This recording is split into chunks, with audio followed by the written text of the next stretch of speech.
Good morning, good afternoon, and good evening. My name is Drew Pearson. You are listening to the Pearson Perspective. This is a deep dive into the stories and mindsets of successful business operators and investors. Let's go have some fun.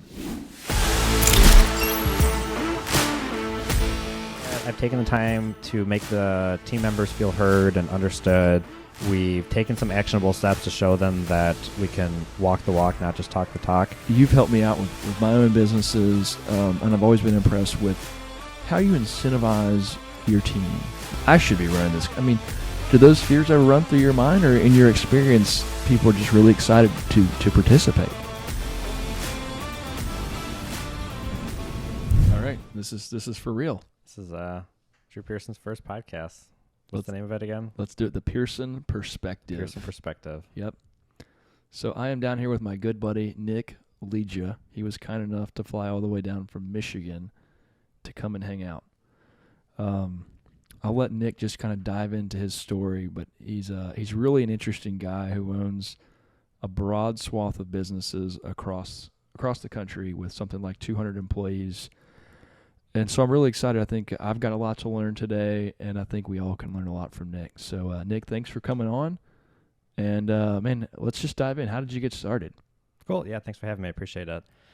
I went to school for electrical engineering at Kettering University up in Flint, Michigan. And so at Kettering, you go to school for 3 months, and then you work for 3 months, and then go to school for 3 months and work for 3 months. And when you're working in your field. So I was working as an engineer, like starting as a freshman in college. And at first I liked it. It was a lot of fun. But then I realized that I didn't really want to be an engineer. And probably like one of the things that really crystallized that viewpoint is one of the most exciting things that all my coworkers talked about was twice a year we get to have Blue Jean Fridays. And that's when we were allowed to, obviously, wear blue jeans to work. We're still allowed to wear the polo shirt or whatever. And I'm like, there's got to be more to life than this. Yeah.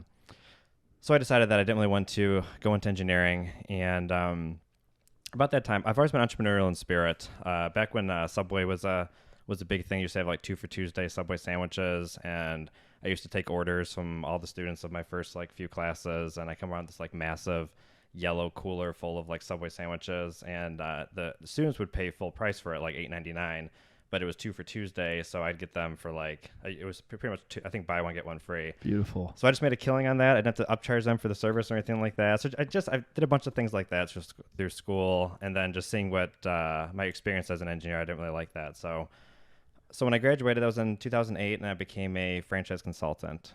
And as a franchise consultant, I represented 300 different brands and franchises, and I worked with entrepreneurs or aspiring entrepreneurs in finding a business that kind of aligned with their business goals, their financial goals, lifestyle goals, things like that.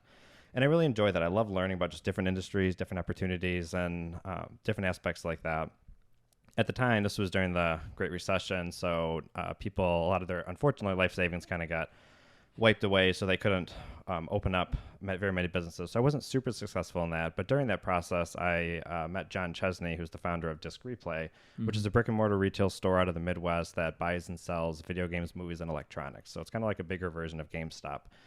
And I'm a video game nerd myself. And during the recession, because this was a resale store, it actually was thriving. It was doing very well because people needed cash to pay their utility bills and things like that. Mm-hmm. So they'd go to a store like Disc Replay and sell things they weren't using, get some cash, pay their bills. But then also we were a way to allow people to get forms of entertainment for a lot less expensive, just because we sold for less than GameStop and things like that. So I really enjoyed Disc Replay specifically because, like I said, I'm a video game nerd. But really what I found a real strong passion for was just business ownership and working with employees and dealing with customers and handling the operations and just putting it all together, because being a business owner requires so many skills from so many different like facets of life. And then when you synergize them all together, it's just kind of like a magical, piece of harmony that just works. And I really enjoyed that a lot. So after Disc Replay, I wanted to diversify and just kind of get into something else. But I really love the resale industry, so that led me to a brand called Plato's Closet that most people are familiar with. They're a nationwide franchise, and that's a retail store that buys and sells clothing and accessories for teens and young adults. Now, I know absolutely nothing about fashion. Even today, most of what I wear, I did not pick out. Either one of my friends or my employees or my girlfriend picked out. So this was a very big learning curve for me. So I went into that, and that was kind of like trial by fire. Because with Disc Replay, I understood the product line. So when we came into difficulties, I at least knew what was going on, and I could just figure it out myself. Mm-hmm. But with Plato's, I was very much at the mercy of, okay, I don't know this and I can't figure this out myself, so I need to rely on my team, and I need to align myself with different people's capability and leveraging their skill sets. So that was a huge learning curve for me, and I really enjoyed it. So I really liked Plato's Closet. And then from there, I opened up more discrete plays. I purchased some Plato's Closets from other owners. I kept growing there. Throughout my journey, I met my business partner, Chad, who lives in Illinois.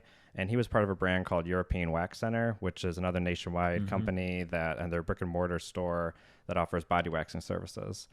And he was doing very well in that, so he partnered up on European Wax Centers, and we kept growing that way. We eventually opened up My Salon Suite, and that's a concept that builds out individual suites, and that's a company that builds individual suites, and it rents them to licensed stylists and estheticians. Right.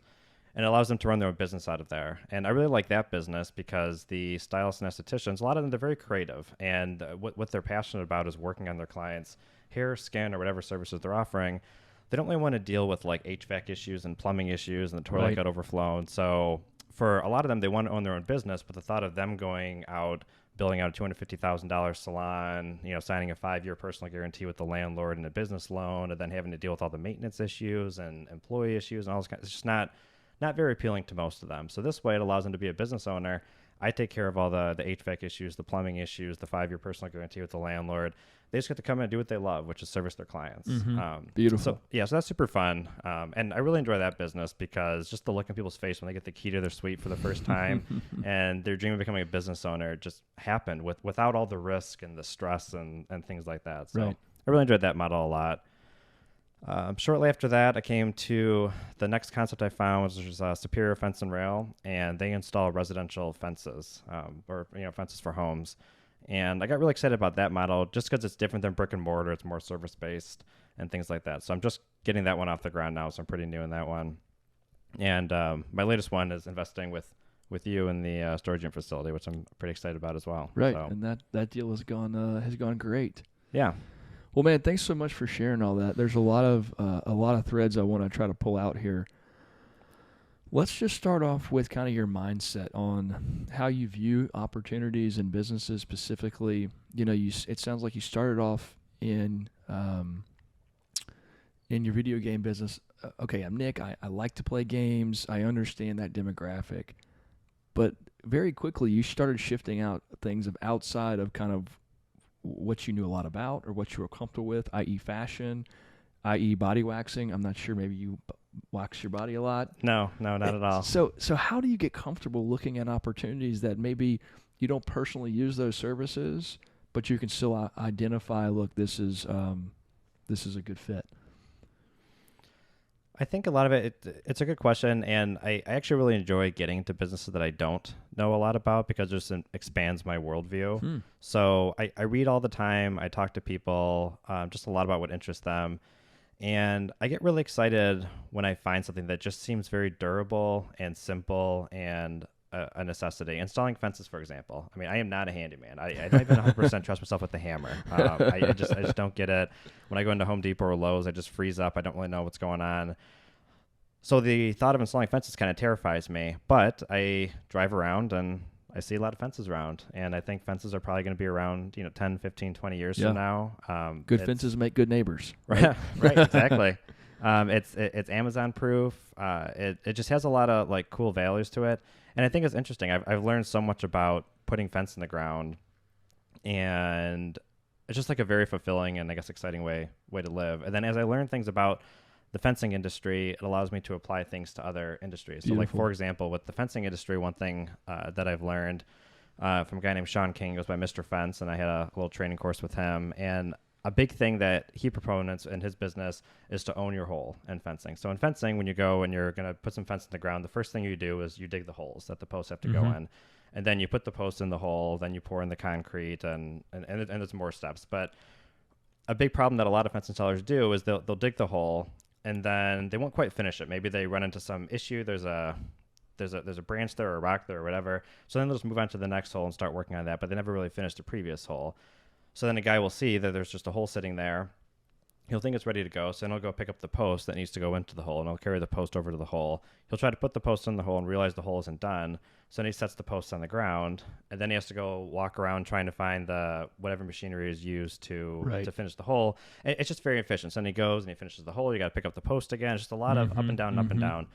So with Mr. Fence said, is own your hole, and before you leave your hole, that has to be done. So if there's a problem, you fix the problem before you move on, which is kind of counter to how a lot of us operate. I feel a lot of us, whenever we run into like resistance or challenges, we just kind of want to like push it aside and go on to the next thing that's easier. I know. We'll deal with that later. We keep pushing it aside.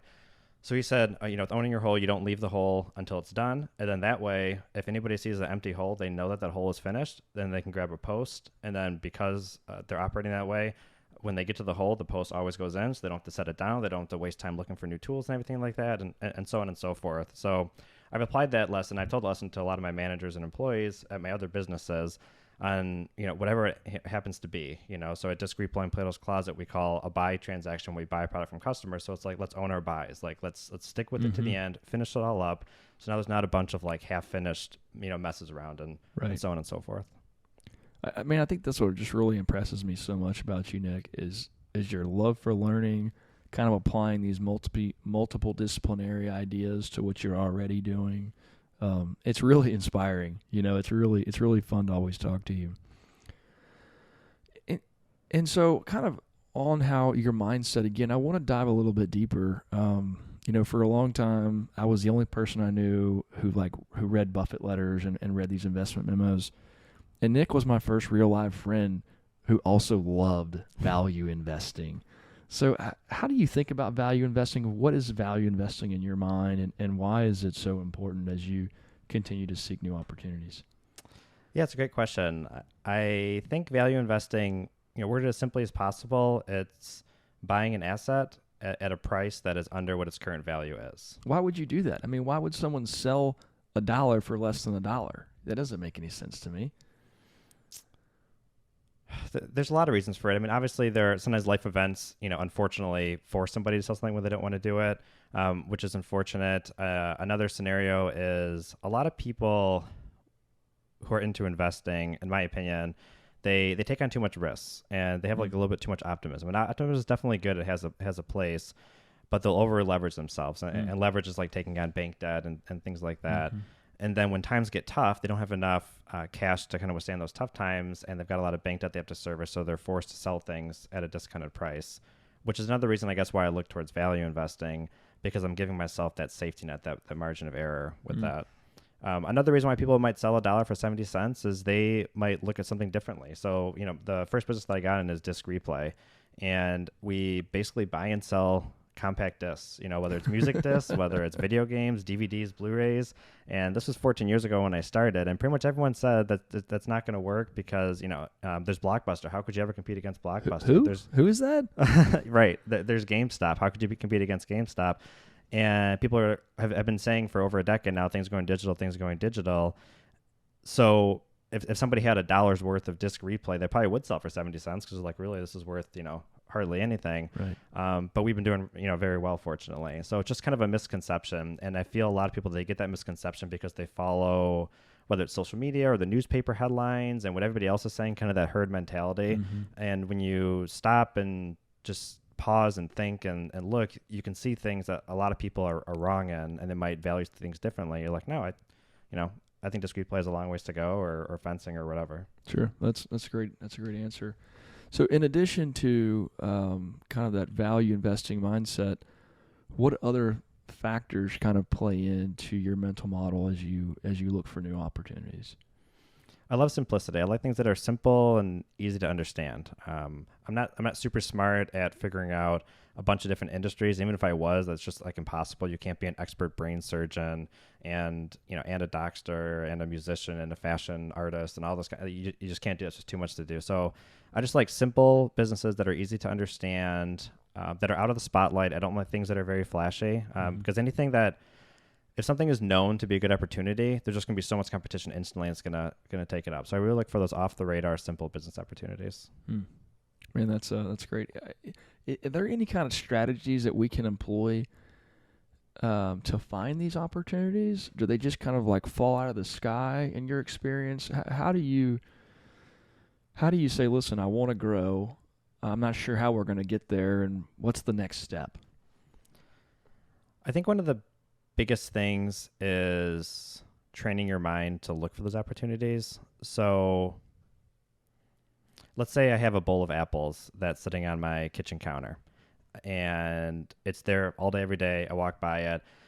I'll notice the apples, but I probably won't think about them all that often. Now, let's say scenario 2, I come back from like a camping trip, and for whatever reason, I haven't ate for 2 days. Now, when I come to home, those apples are going to look really red and really vibrant and really juicy, and there's going to be like a halo of light that's going to descend upon those apples. Very and that is good all that I'm analogy. going to see in the kitchen. So, and I'm probably not going to articulate this the perfect way, but I feel like our subconscious mind, we're taking in like thousands, millions, billions of stimuli like every second. I mean, there's so many noises and tastes and smells and colors and things going on. Our conscious mind can only handle so much. So our subconscious mind filters a lot of what reaches our conscious mind. And we can train our conscious mind we can train our subconscious mind to filter the right thing. So if I'm hungry, my subconscious mind is going to filter those apples on the counter above everything else going on because that's what I'm focused on. So whenever I've decided, okay, I want to diversify, I want to get into business ownership, I want to get into a service-based business, and I just really focus on that, it's almost as if like the universe starts opening up opportunities. You know, things on social media that might have just whizzed by suddenly stand out like a sore thumb. Or as I'm driving around, I'll see a trucking company truck going down the expressway. I'm like, oh, I wonder what it's like to own a company like that or whatever. But like every time, that's been the big thing. So I think a lot of people, myself included, try to brute force it and Google it. It's just kind of like challenging. Whereas if you just kind of sit back, write down your goals, think about what you want, hone that in, and then just let your subconscious do the work of filtering the things to you, and then just take action when you find them. Man, that's beautiful. Yeah. I was not sure where you were going with the apple analogy. That was really good. Yeah. That was really great. You know, you brought up goals. I've certainly set plenty of goals in my life, and I've had success actually with not setting goals at certain points in my life. Do you set goals? How do you kind of think about goal setting? Is there anything special that you do or have found, success with? Yeah, that's a good question. I'm definitely not an expert at goal setting. Kind of like you, for probably most of my life, I wouldn't say I have very concrete goals. I mean, I've heard you got to set SMART goals and all this kind of stuff. I'm just not usually organized well enough to do that. Mm-hmm.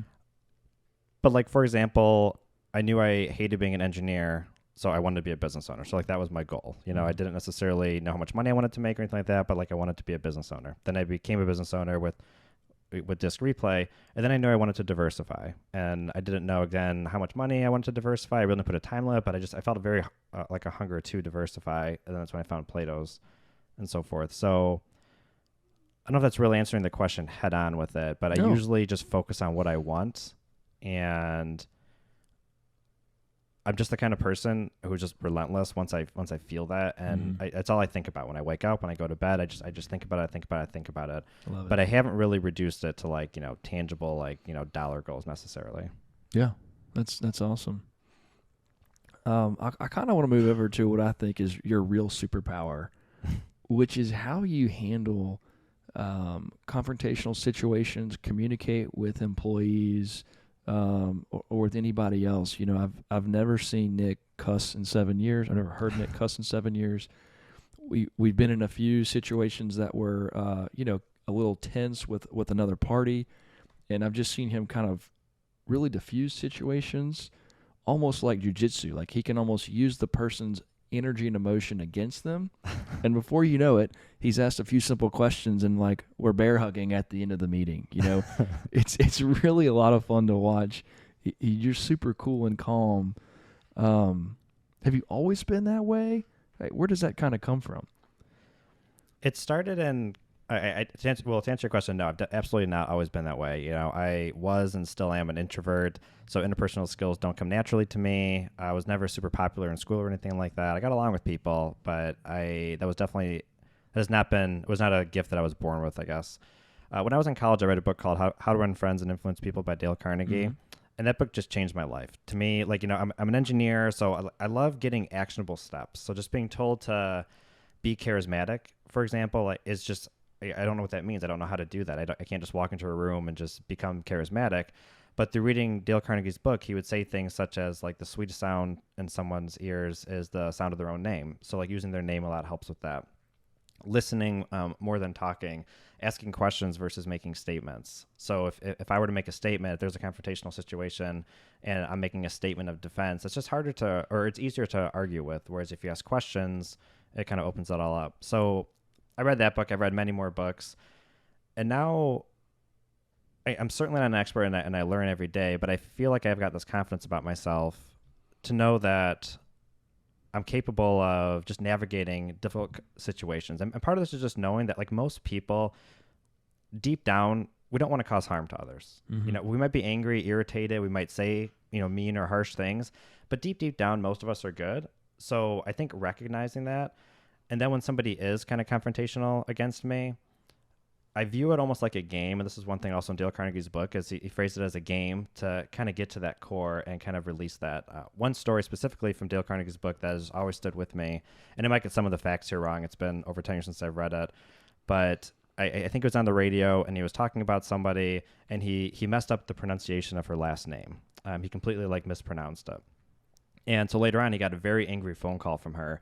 And she was just screaming at him, like just furious that he mispronounced her name on like a national radio thing and just going on and on and on. And obviously he felt bad, but he said like as she was yelling at him, he was excited because he knew that he had the capability of just making her day, making it up to her and like really making her happy. And he was excited to get to that point. Mm-hmm. And that's kind of how I feel when I approach the situations. I'm excited to get to the other side and completely, take their day from being upset or whatever kind of negative spot they're in, bring them to a positive spot. And just that adventure together. So approaching it with that kind of optimism or excitement, I think, has helped. It's really cool. Our natural reaction is just to be defensive, to I win, you lose, I'm right, you're wrong. Right. And you and I have kind of been in a couple of different scenarios together on the same side, and it's fun. It's fun to kind of have you in the foxhole with me, and it kind of gives you a lot of confidence as a partner to like, hey, we're going to encounter things together, but we can overcome if we stay level-headed and just kind of continue to push forward in a question-based learning style mindset. Yeah. Nick, so you've been in business for yourself now 14, 15 years. I'd love to hear about a story or two that maybe you're most proud of in your business career. And then also help us understand maybe a tough time that you went through and what you learned through that. I think so often, myself included, we can look at folks who have success and think, oh, wow, it must have been easy for them. Oh, wow, they had this or this head start. I could never get to that place. And what I've learned as I've talked to people is, we've all overcome hard things. You're a lot like everybody else, maybe just a little more grit and continuing to push forward. So what's a story that maybe was tough that you overcame and what you learned from that? That's a really good question. Probably the most challenging place that I've been was after, so I opened up, my third business was another disc replay. So at this point I had 2 disc replays and 1 Plato's Closet. Mm-hmm. And for whatever reason, I think it was literally January 1st one year. I'm like, I want to open up 2 disc replays this year. Why? I don't know, but I'm just like, this is what I got to do. So I opened up 2 disc replays that year. And we ended up having our grand opening on December 17th for one of them and December 18th for the other one, like a week before Christmas, which is our busy season in retail. Aggressive. And so I expanded pretty quickly, and I pretty much messed almost everything up with that process. Because I was opening up 2 stores at once, I couldn't be in 2 places at once. So I had different employees from different stores running I had employees from different stores running each of those stores and kind of bringing them from the ground up, training everybody, getting everything set up.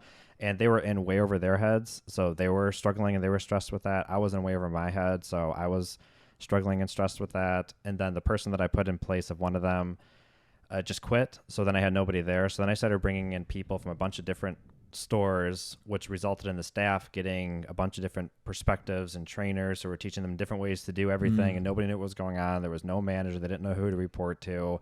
My phone was literally ringing all the time, and while I was on the phone, I would have calls coming in all the time. So I'm already stressed, and you hear that that busy signal, that buzzing of another call coming in, which to me was just another fire that was brewing, and I was maxed out with my stress there. So that was probably the biggest learning curve, and I really had to learn to work with people and collaborate with people to overcome that. I also learned the importance of having policies and procedures and getting things in writing, and not just like, for example, you can tell one employee to vacuum the store.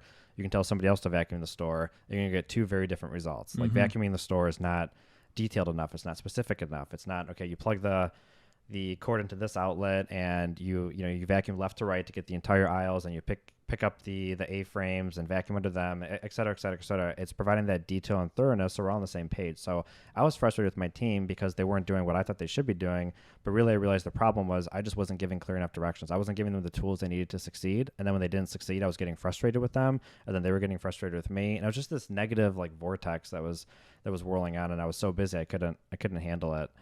So after we barely made it through the holiday season alive, then the next year I'm like, okay, I need to stop. I need to get my team on the same page. I need to get in sync. I need to write my processes down. I need to include my team as part of it versus saying, do these closing procedures. Instead, it became, these are the closing procedures that I think we should get done to keep the store afloat. What do you guys think? Should we change it? Should we add stuff? Should we take away stuff? Do you guys agree with this? Is this too much work? Is it too little work? Is there anything else we should do? I started making them part of the process. And really I just asked them for help because truly I needed their help. And that was the first time I feel like I really treated them as a team versus my staff. It's no, we're a team. We're in this together. And by doing that and empowering people and getting the processes down, that just really helped kind of systematize things. And I've applied that as I've scaled more and more, and it's led to a much happier relationship with me and the staff in the stores. Well, it's so funny to hear you say that because I know you now on this side, and you're very laid back. I've been with you for 3 days now. You haven't answered a single call. You've only received a few calls. I mean, a lot of people would think like, what does Nick even really do? And yet he has 200 employees in a half a dozen businesses in 10 different states. I mean, it's really an incredible thing. It's fun to watch and be around. Well, thank you. I appreciate that. Yeah. And so you've actually had a lot of great experience buying existing businesses and kind of transferring them over to the Nick model. Help us understand what maybe that first day looks like with the team, that first month, second month, third month. How do you think through that? Okay, yeah, great question. My most recent acquisition was last year when I bought a Plato Closet that was a very high volume store, like double what any of my stores had done. So this was like completely different beast. It was much bigger, had a lot more team members, and so with the store, my first objective is the people's, working with the team members, getting all on the same page. I know, or I should say, I imagine this hasn't actually happened to me personally, but if I was an employee at a company, then the owner sold, a new owner come in, I'm not probably in a super happy place. And, I'm kind of anxious. I'm kind of nervous. I don't really know what's going to happen. So the first thing I wanted to do is to develop trust with the team, ensure them that nothing was going to get worse. And on the contrary, I wanted to make things better. So my first priority was to meet with all the team members and get to know them. How long have you been with the company? What do you like about it? What's your role? What are your goals? Where do you want to be in 3 years? Are you going to school? What are you studying? Just to get to know them as human beings versus numbers.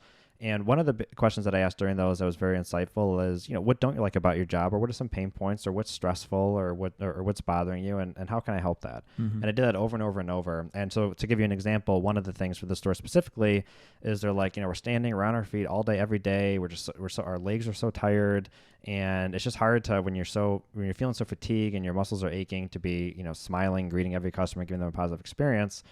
So we got anti-fatigue mats for all the registers and everywhere behind the counter. And a couple of the employees literally broke down in tears when they arrived. They were so happy. So that was just like super, super fun. Another thing is the internet connection in the back office was super slow, because this is like more than 100 feet from the wireless router up in the front. So whenever they would try to pull up the schedule in the back, or open up an email, or do anything, you just see that little spin wheel, spinning as the web pages are loading. And when they've got a bunch of fires going on in the front of the store and they're trying to deal with that brought on a lot of stress to the office staff and the managers. So we just ran an Ethernet cable to connect the modem from the front of the store to the back of the store. So now they had a hardwired connection instead of the wireless connection. So that just sped up their productivity in the office. Mm-hmm. And I could go on and on. We just kept doing things like that over and over and over. But that was pretty much all we did for the first 2 to 3 months is improve the team members' job satisfaction, make their job easier, make them more excited to come to work. That was our sole focus. We didn't look at taking on new product lines or increasing our advertising or anything for the business. It was all for the team, and that really helped. I mean, that's just so great. I think, maybe just personally, you think of like, how do you improve morale? Give people a pay raise, take everybody out for Margarita Fridays. And what you're saying is, no, that's not what we did. We listened first. We sought to understand, and then we kind of solved the low-lying problems, that low-hanging fruit. We had tackled this. We showed progress. So this has kind of been a month or two in the business. What's next? What do we do next? So after talking with the team members and figuring out what their pain points are, the next thing we focused on is just the processes and what are they doing. So like at Plato's, we buy stuff from the customer, and then we tag, or after we buy stuff from the customer, we cash them out, we tag the clothes, we fold the clothes, put them in bins, we put the bins in a warehouse system. Then when it's time, we pull the bins out, we replenish it, put it on the floor for the customer buys it and checks out. So I know that's a lot there. So just a lot of steps. So I wanted to understand how were all those steps functioning in the store. And one thing that we found with that is a lot of time was spent folding clothes. So we would buy in clothes from the customer, tag it, and then we would take all these shirts, fold them, put them in a backstock bin, and then when it was time to bring them onto the sales floor, we would unfold them and hang them up. So folding was literally just to keep them from preventing wrinkles when they were in the bins. But then we thought about it, and it's like, okay, when the customers bring us their clothes, they're not neatly ironed and folded and everything for us. I mean, they're thrown in like a big garbage bag and slung over someone's shoulder and plopped on our counter. So by folding, we really weren't achieving anything. It's not like these were ironed clothes to begin with.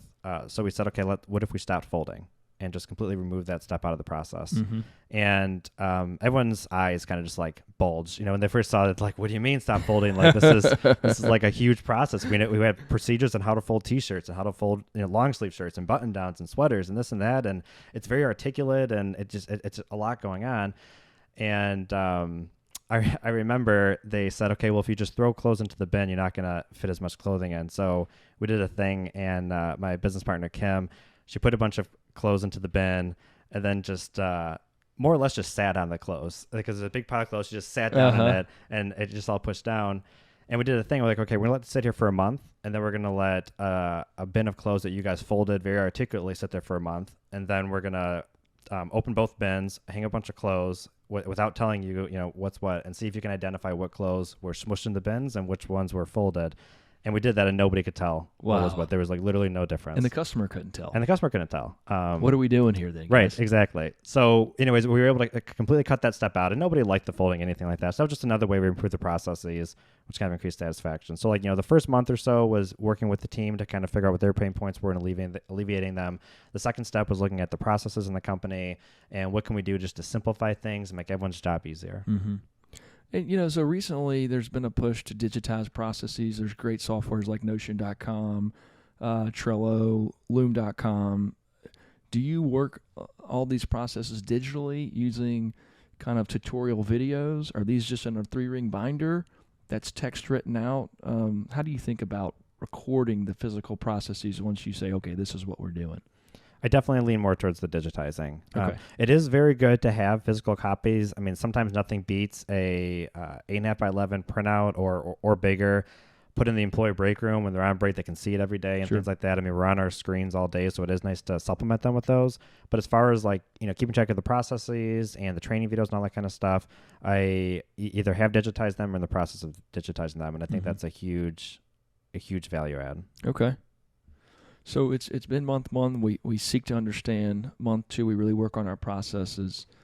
Month 3 and kind of beyond, what's going on here in Nick's mind, and how are we going to try to hopefully grow revenues in this company? So at this point, now that I've taken the time to make the team members feel heard and understood, we've taken some actionable steps to show them that we can walk the walk, not just talk the talk. There's a certain amount of trust has been built between us and the team. So then what I like to do when I'm trying to figure out, okay, how to grow a business, I'm not super smart at trying to figure out all these different industries and how to better the businesses. So I'd rather leverage my team to do this. So I try to set collaborative goals. So I bring, the team in, or the supervisor, the management, like whatever's appropriate for the task at hand, and say, okay, I'd like to grow the company. I've got a few different ideas. What are your guys' thoughts? Do you want to grow the company? Do you not want to grow the company? And, if not, can you help me understand why? Or if so, what are your thoughts on how to do this? What do you think is a low-hanging fruit? What would you like to get into? Is it new product lines? Is it pricing opportunities, new advertising things we're not doing? But how would you guys like to get involved in that? And I mean, are you not afraid that, like, as an employee, God, the owner doesn't even know how to run his own business? Who is this guy? Like, I should be running this. I mean, do those fears ever run through your mind, or in your experience, people are just really excited to participate? Yeah, those fears don't really run through my mind. A lot of times I do bring ideas, so it's not like, hey guys, what are we doing here? Sure. But even if I didn't, even if I had no ideas, I think a lot of people struggle with not wanting to come across as weak or unknowledgeable about a topic. And I think one of the biggest strengths that we can have is to allow ourselves to be vulnerable. Because if we allow ourselves to be vulnerable, I mean, we're all vulnerable. Let's just be honest. Sure. Okay, some of us can hide it, some of us can't. Sure. But like, we're all trying to figure life out. None of us knows 100% what we're doing. And if you're strong enough to share your vulnerability with others, that develops a huge amount of trust that just nothing else really can. And I feel like by opening that vulnerability, by being willing to say, hey guys, I'll be honest, I am not a fashion expert. Okay. Like I'm good at team building. I'm good at business, or, I can do spreadsheets, all that kind of stuff. I am just not a fashion expert. So I'm really going to rely on your guys' expertise to help me out with that. And I'd love to brainstorm with you, and I can probably challenge your thinking and things like that. But I would love to just brainstorm with you guys to get some good ideas of how can we raise the store, and how can I, serve you and support you to achieving that goal. Wow. I guess that's kind of my approach with that kind of thing. I love it. I mean, hopefully y'all just kind of noticed how Nick softens he kind of has a soft opening and gets to what he wants to talk about, and then kind of gently lands the plane too. It's just so great, as you say these things. That's awesome. Thank you. I appreciate that. I think on our conversations over the years, you've helped me out with my own businesses, and I've always been impressed with how you incentivize your team. Maybe that's through a profit sharing plan or something like that. Help me understand how you think about incentives and where this has come from, maybe what you've had success with, maybe what has not been successful. Okay, yeah, that's a great question. I would say incentives are probably like the most important thing that I feel any business owner or manager should focus on.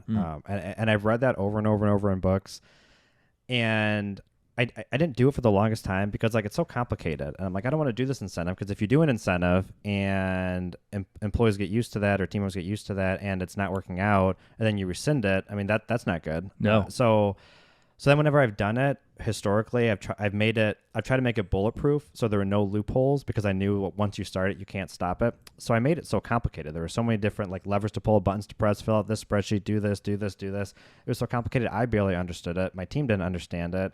And that wasn't very fun either. So I struggled a lot, a very, very, very long time with incentives. So finally, in one of my stores that I had, it had just been a nightmare to begin with. It was one of my least successful stores, barely profitable.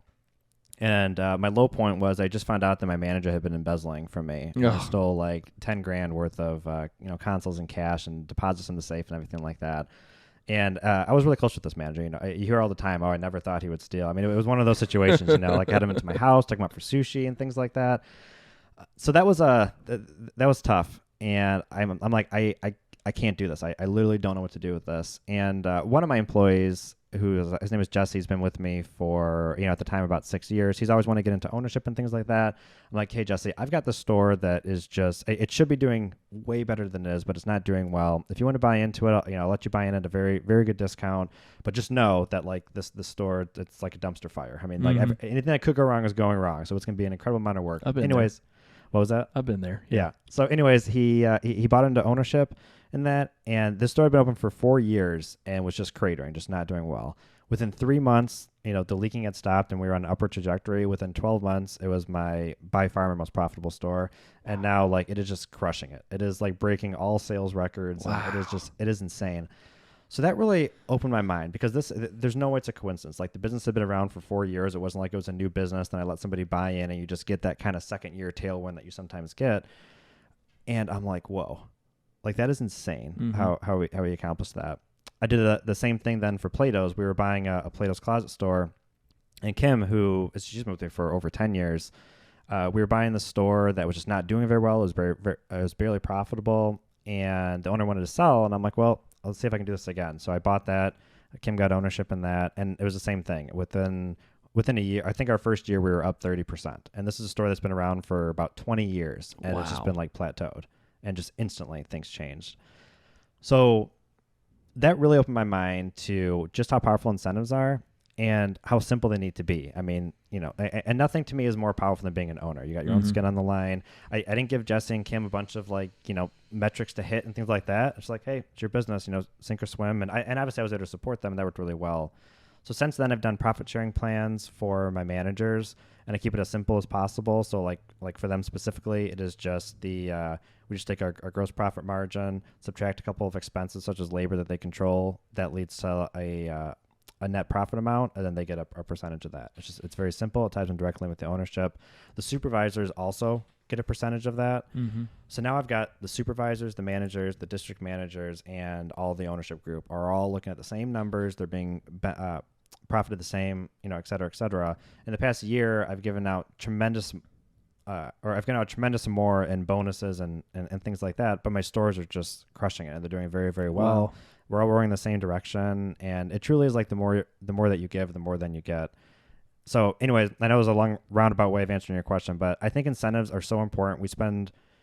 I used to spend as a manager, and I think a lot of leaders, they spend so much time trying to correct behavior with better policies, better procedures, or positions that go in and double check people to make sure they're doing their job properly and writing them up when they're not doing it. And that is just a lot of work, and I don't think anybody enjoys that kind of work. It's not very fun. But if instead you just come up with a really awesome incentive that makes them feel like an owner, and then just get out of their way and support them, that's like way less work, and the results are just profound. Wow.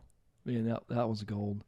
I just feel like if we can own our whole and then set proper incentives, we're off to the races. Right. That's incredible. I've said this a lot. If business is the race car, people are the gas. Without the right people, your car's not going anywhere. You can have great incentives. You can have policies and procedures, but you still need capable individuals, people who want to be there, who get it, want to show up. Talk to me about kind of your hiring processes, how you filter, how you find more employees. I mean, surely you've had employment challenges through COVID. With over 200 employees across the country, like, it can't have all just gone swimmingly. What kind of have you learned through hiring over the last decade, and then, what can we kind of take away at home to maybe shortcut some of those learning curves? Yeah, great question. A lot of what I've learned with trying to get the right people in and get them in the right positions, it comes from a book called Traction. And one of the things that the author talks about in that book is called the People Analyzer. And with the People Analyzer, what he says is you should develop your core values within your company, such as honesty, transparency, open-minded, a growth mindset, positivity, like whatever matters, no more than 7, but, at least like 3 or so. And then when interviewing people, a lot of times managers, myself included, like when I was hiring for Disc Replay at the beginning, how much video game experience do you have? And do you know how to hook up a Nintendo? I'd focus a lot on those technical skills, right, which in some cases matter. Okay, if you're going to hire a brain surgeon, like, yeah, they probably need to know how to perform surgeries and those things. But I feel like a lot of positions, those things are really easy to learn. And if somebody's a good video gamer, it doesn't mean that they're good at customer service, and right, they're good at, overcoming conflicts, and they're good at just all those other different things.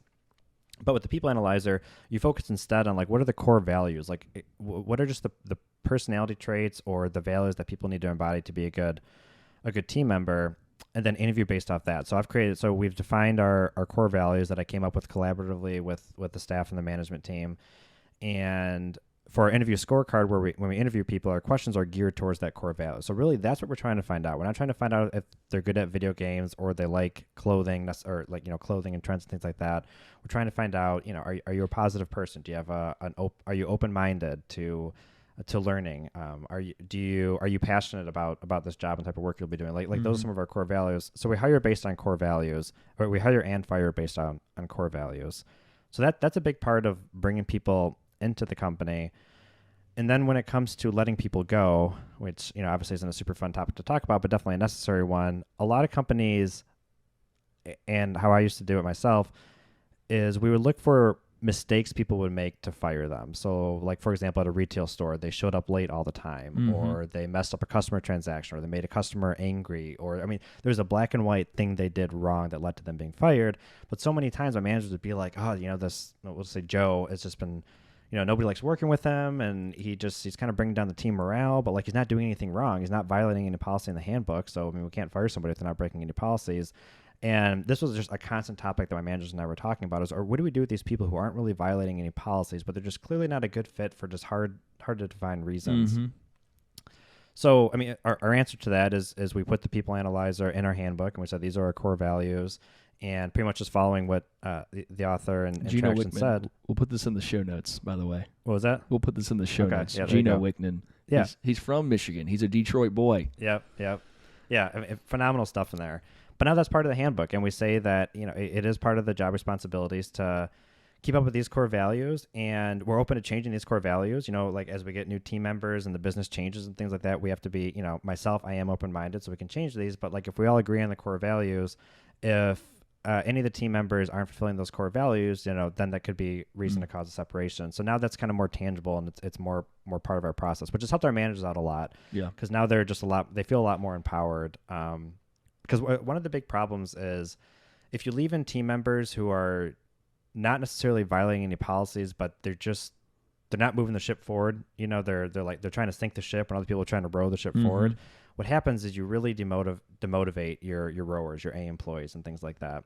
And the A employees then are going to look for other companies. So you just kind of create like a very toxic work environment, but not addressing those things. So I would say that is like incredibly important to keeping the right team. Wow, is that aspect. And I imagine that's a whole lot easier for a new hire. Look, here's our people analyzer in our processes and procedures handbook. What about those companies that you buy and you inherit a team?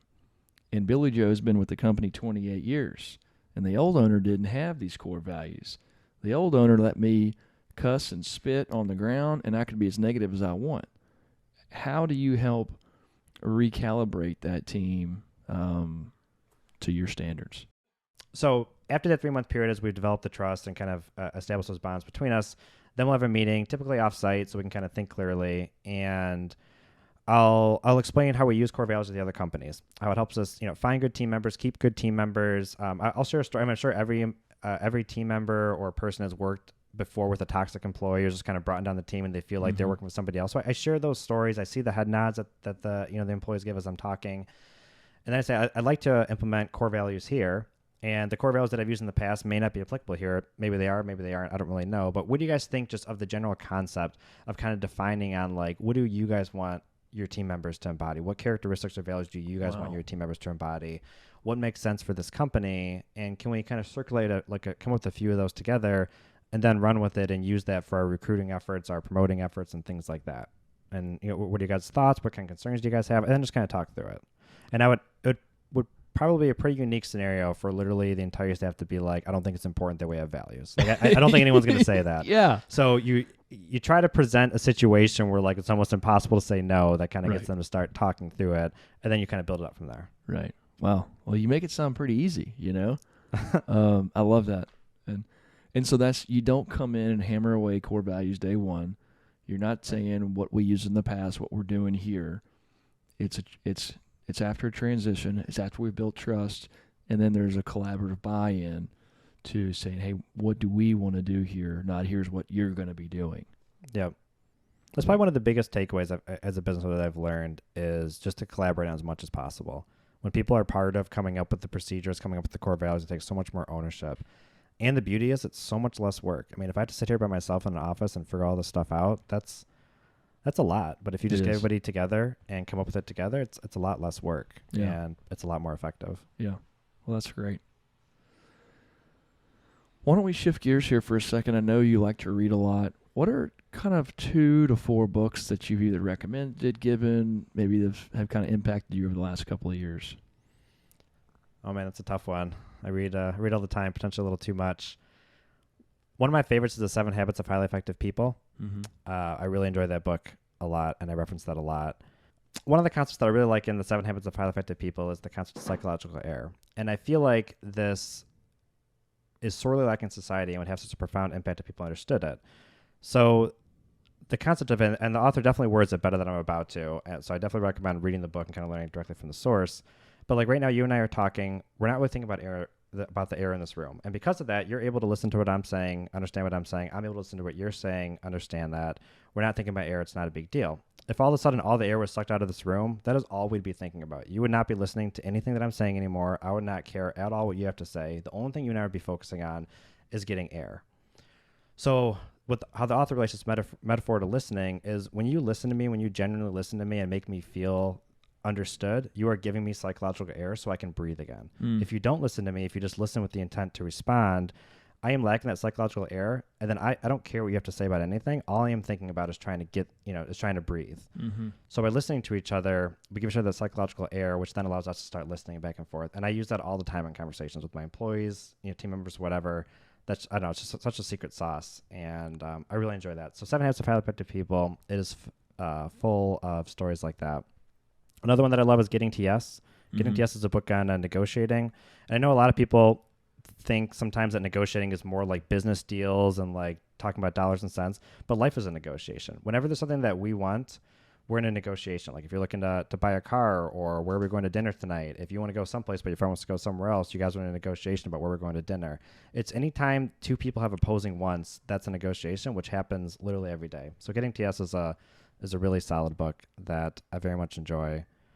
Probably another book that I like is Traction for business owners specifically. Yep, that's a great one. I mentioned that one. And if I had to pick a fourth, that'd be my top book. I would say probably How to Win Friends and Influence People by Dale Carnegie. That was the kind of one that got me started. Yep. Those are some freaking OG classics right there. Oh, I'm going to add one more in there. Atomic Habits. Atomic Habits is by far the best book that I've read. Is it James Clear? Yeah, by James Clear. It's by far the best book that I've read in habit building. I haven't read them all, so I'm not saying it's the best book in the world, but it's definitely a solid one. A lot of habit books, they talk about repeating the same thing for 66 days or 99 days or whatever until it becomes habit. That's hard work, and we're lazy creatures, so we're going against our biology by trying to do that. So with Atomic Habits, he takes a very different approach. He's like, how can we use our laziness to our advantage? And he talks about just like habit stacking, habit chaining, leveraging our environment, things like that. It's just a very, very good book for building habits.